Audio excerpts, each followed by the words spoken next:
ఇంద్రలోక భవనాన్ని ఈడ్చుకొచ్చి గదిలో మార్చి మళ్ళీ కట్టారో ఏమో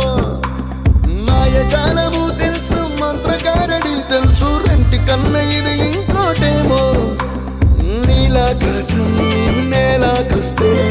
ఇట్టాగే ఉంటాదో ఏమో ఈ సంతోషం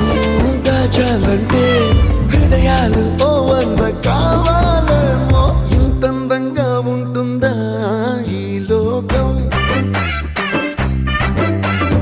ఇన్నాళ్ళు ఈ మనసుకి తెలియాలేదే పాపం